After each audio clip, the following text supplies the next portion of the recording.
Hi, I'm Justin Sinceri, and welcome to the second segment of Epic. I hope the first one was helpful for you and that you've implemented what you've learned.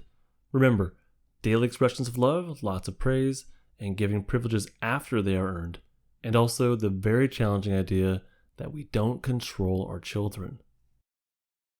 4. Negative consequences. In this segment, we're going to be looking into negative consequences. Again, this needs to be implemented after you have done the work from segment 1. That's way more important. If you've skipped this part and missed the first step, please go back for that. Or if you caught the first one and need a refresher, watch it again. Seriously, if you try to do negative consequences without a loving and stable relationship, it's going to fail.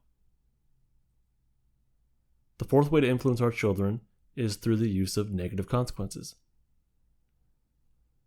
We do a different consequence structure for kids 5 to 10 and 11 to 18, but the intent and the reasoning is the same. Negative consequences are a last resort and are reserved for severe behavior problems. Negative consequences are not for minor things like eye rolling or not finishing their dinner, only for severe behavior problems. You will learn about consequences for both of these age groups. First is 5 to 10 and the second will be 11 to 18. Timeouts. Timeouts can be a very powerful tool to help a child make better choices. We have probably all heard of timeouts or attempted to use some version of one.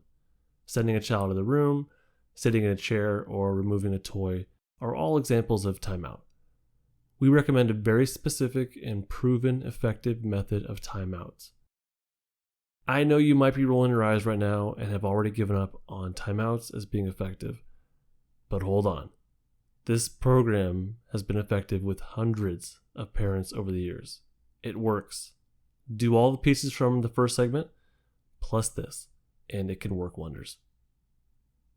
There are two types of timeouts. Number 1, fixed timeout. This is for when a child breaks a serious house rule. And number 2 is a self-limiting timeout, for when a child refuses to do homework or a chore. First, I'm going to talk about how a timeout ideally should go.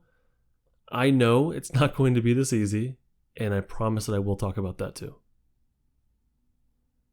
Not a timeout. Before learning how to do a timeout the right way, we need to first look at what is not a timeout. Timeout should not be painful, humiliating, degrading, or shameful. I've heard stories of parents using abusive methods and calling it a timeout.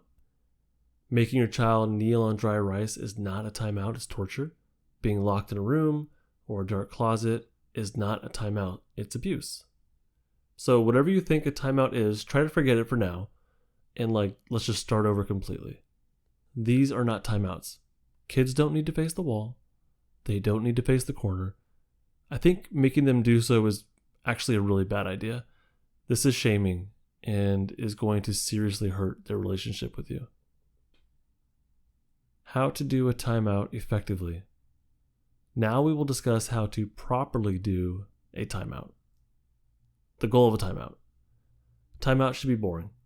Kids hate to be bored. Adults, we can tolerate boredom or doing nothing, and actually we might be really good at it and maybe even like it. But not kids. They absolutely hate boredom. That's why timeout should be boring. This is the goal of a timeout, boredom. Remember, these parenting interventions are built for kids, not adults. To create that boredom, a timeout means the child is removed from all of their reinforcers. They should have nothing fun or entertaining at all during a timeout. This includes toys, fidget spinners, candy, cell phones, doing jumping jacks, kicking the wall, or anything else that's entertaining. The goal of a timeout is boredom. Be careful to not be micromanaging here though.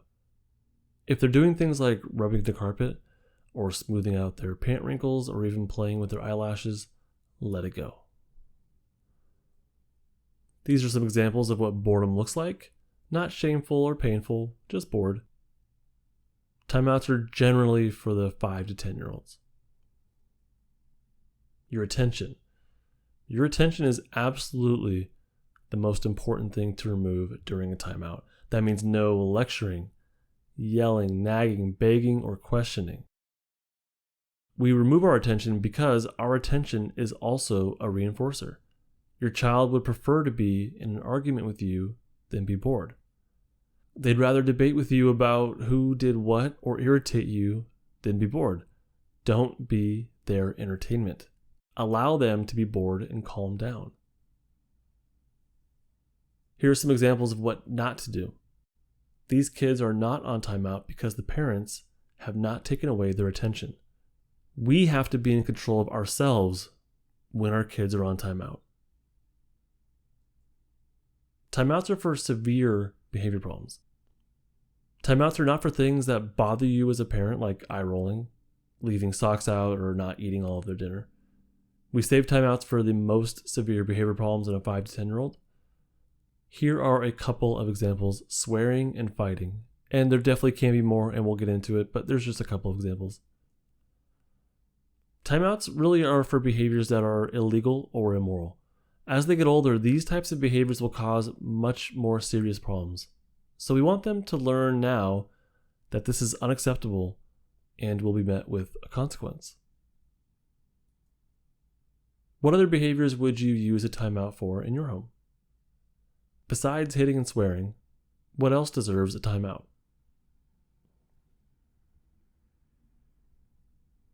Some parents have added stealing to that list. Any serious house rule that would be illegal or immoral. There's not really a whole lot of stuff that's going to go on this list. It's pretty narrow. Timeout structure.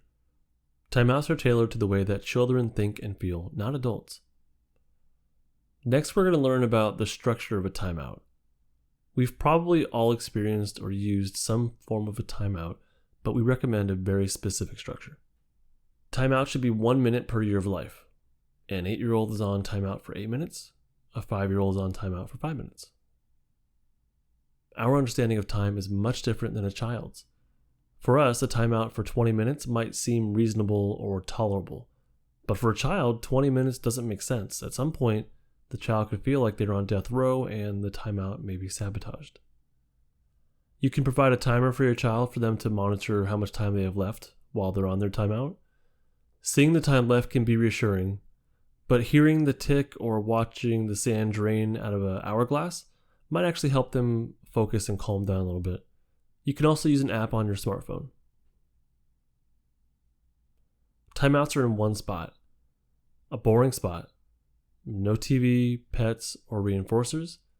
A chair, bench, or stair is fine. You need to be able to see them. They can sit, stand, or lay down. It's up to them. Do not make them face a wall or corner. Their bedroom is not a good spot. Even if you don't have a perfect spot, just pick the best one you can. Timeout should be done in this spot every time. If they look out a window, that's fine. Seeing trees or the sky can actually be calming. These are two great examples of kids on timeout and bored, not shamed or in pain. And the dad in this picture is able to supervise his son on timeout. After the timeout. So let's make the big assumption that timeout goes really well. They complete their minutes perfectly, but what next? There's another part to this. Problem solve afterwards. After the timeout is successfully completed, that is a great time to use and teach some problem-solving skills. Your child should be able to work with you to create a plan on what to do the next time they feel like breaking the house rule again. They can use their time in timeout to come up with a plan, but it's not necessary. Don't demand they do so. One structure for problem solving is for both you and your child to come up with one solution for the problem behavior. You could even role play the situation with your child to practice it. If your child is not able to come up with a solution, they return to the timeout spot until they have an answer for you. Let them know you love them, believe in them, and expect them to do well and follow the house rules. Problem solving should be a calm experience. Yelling, lecturing, or begging aren't necessary. Again, if they aren't coming up with a solution or engaging you in a discussion, let them sit on timeout until they are ready to problem solve. If your child is not quite developmentally ready to do problem solving, then give them a solution and practice it with them. Like instead of hitting, we can stomp our feet when angry. Don't just tell them Have fun and practice it with them. Consistency. Obviously, it's vitally important that you are consistent with your use of timeouts. Give a timeout for the same behavior or behaviors every time they occur. Allow your child to complete the timeout minutes each time. If you are inconsistent, change will be much more difficult to come by. In fact, your inconsistency may be adding to the problem. Think of a gambler playing the slots. Most of the time they lose, but sometimes, even very rarely, they win. What's reinforcing is the win. Your child might receive a consequence nearly every time they break a rule, but if they get away with it once, they will continue to break the rule. If you back down from a consequence when they yell, you are reinforcing the yelling. If you tell them to go to the room when they are banging on the wall during timeout, you have reinforced that they can avoid timeout, and you've reinforced banging on the wall. Self-limiting timeouts. This type of timeout is used when your child refuses to do something like a chore or homework. It is similar to a fixed timeout. It's in the same spot, the same expectations of being calm and quiet, no talking to the child on timeout. But there is one major difference. Self-limiting timeouts don't use the minute system. Your child can get up and stop timeout whenever they are ready to complete the homework or chore. They have complete control over when the timeout is over then. If they want to sit on timeout for 20 minutes before they are ready to do their homework, that's fine. If they want to get up and do their homework after 30 seconds, that's fine too.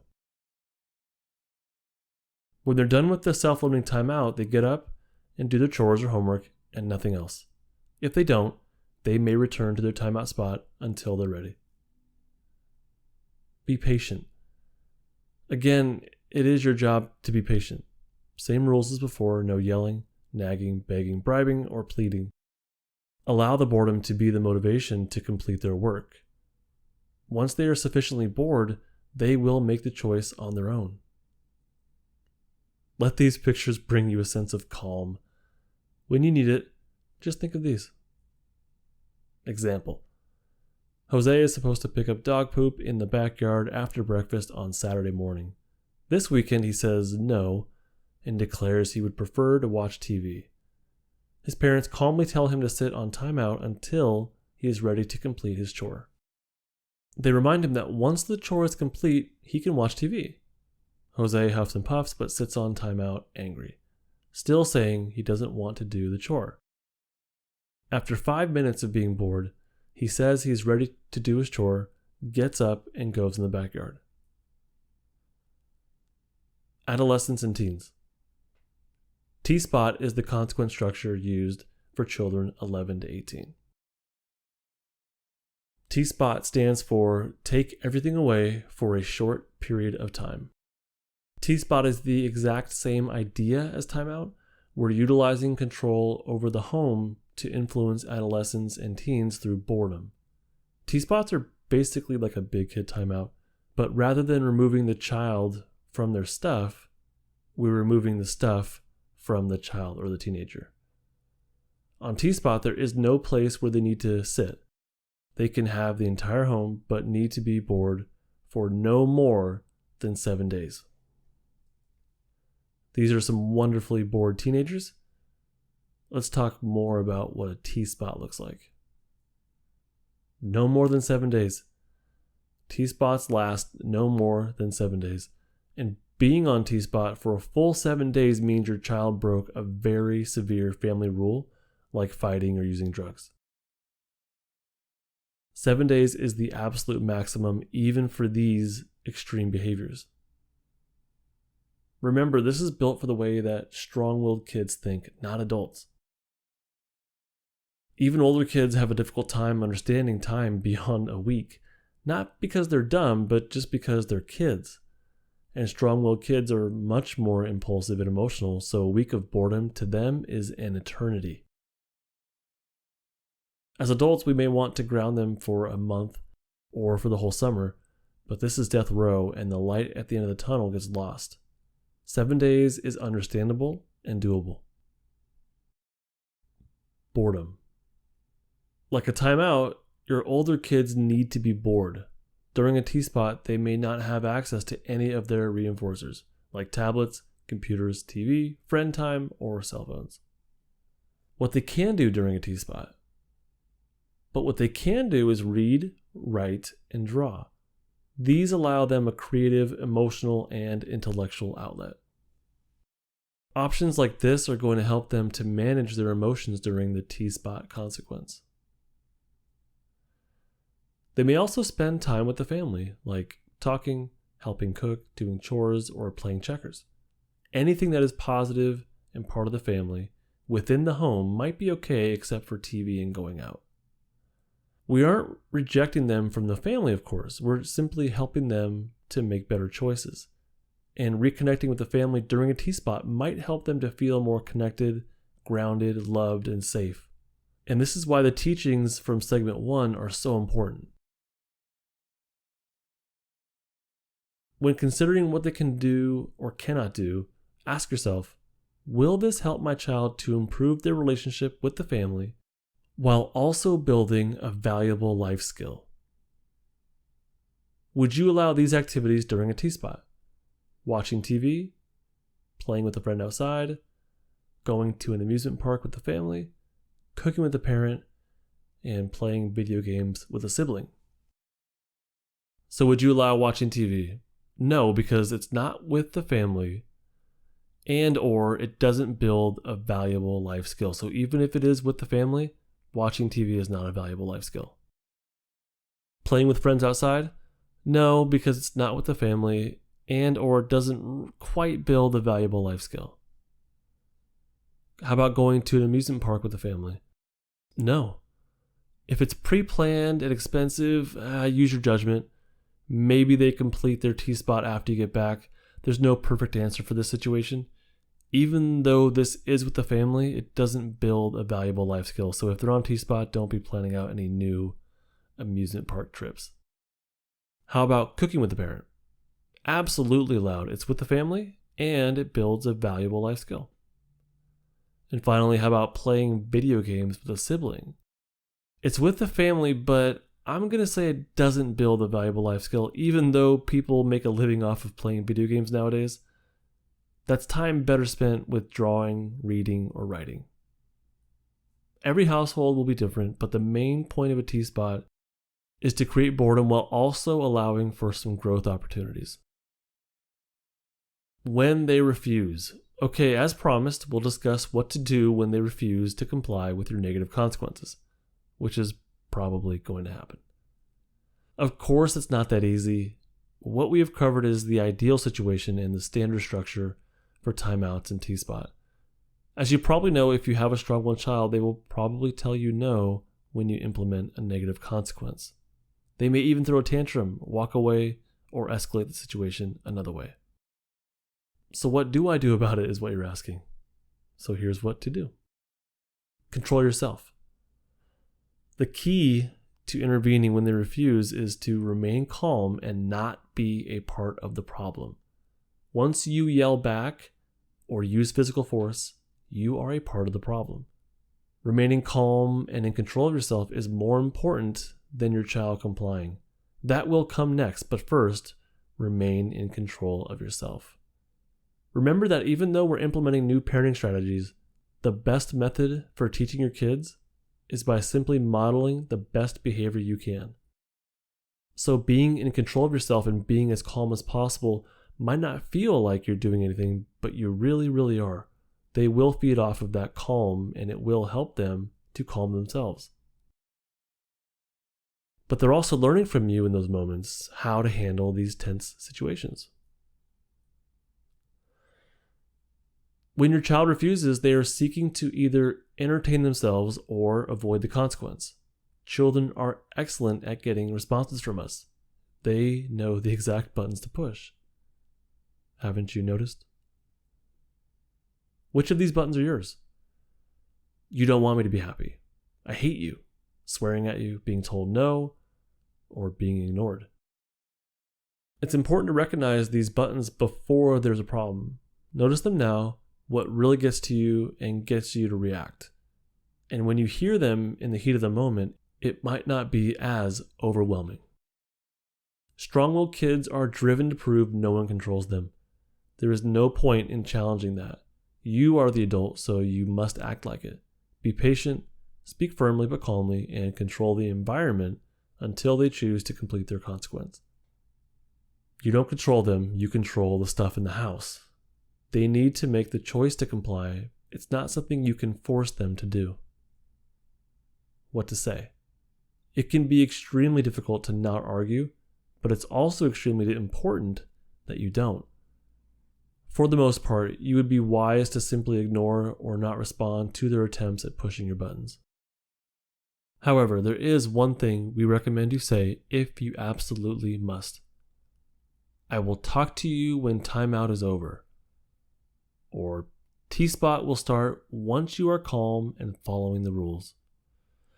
And also, timeout will start once you are quietly sitting in your spot. This keeps the focus on your expectation of them completing the consequence, and it keeps the responsibility on them. Besides that, there really isn't much more to say. Control the environment. You don't control them or their choice to comply with timeout or Tspot, but you have complete control over the environment. Your child should not be playing with toys or watching TV or have access to any other reinforcers.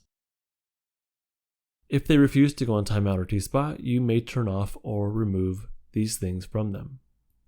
However, this can easily turn into a battle. If you need to remove items, do so quietly and calmly. Get up and do it yourself. Don't demand they bring them to you. Remind them, I will talk to you after timeout is over, or Tspot will begin when you are calm, if they protest. If it becomes a battle, just stop. If they are grabbing toys and waiting for you to react, you are now entertaining them. Stop the power struggle and walk away. It's not about the object. It's about your attention and proving they have control over themselves. They are not winning. Let that anxiety go and focus on staying in control of yourself. Time. The clock does not start until the child is compliant. Even if they sit down where they're supposed to, their timeout only begins once they are sitting quietly. They can be angry, but they need to be in control of their behavior. Same with the older kids. The Tspot clock starts when they are complying with the rules of the house. This is basically combining a self-limiting timeout with a fixed timeout. Restart the clock if they are not complying with the consequence expectations. Don't add on time, just start it over. Examples. A 7-year-old is on timeout for 7 minutes. At 6.5 minutes, she demands to be let off of timeout. You restart the clock. A brand new 7 minutes because there is no talking on timeout. A 14-year-old is on Tspot for 3 days after ditching school. On the second day, he is caught watching TV. The parent starts the 3 days over entirely and removes the remotes from the child's access or unplugs it entirely. TV is not allowed on Tspot. Yes, this process can take a long time at first. It will take longer if you allow yourself to be a part of the problem. The sooner you can calmly step out of the battle, the sooner change will happen. You have to be patient. It's a difficult process, but you're doing it for a reason. Don't give up. If you give up or give in, all you're doing is reinforcing the behavior. If you give in when they scream, it is more likely they will scream again. If you've set an expectation, stick to it. Over time, it will get easier as long as you are consistent. Their periods of refusal will get shorter. What was the most helpful from the second segment of EPIC? Fixed and self-limiting timeouts, T-spots when they refuse, or was it something else? Which of these do you think is going to benefit your children and your family the most? Make sure you're doing everything from the first segment also. I can't say this enough times. The consequences stuff is simply not as important as the other stuff. Consequences are important, but love and positivity are much more important.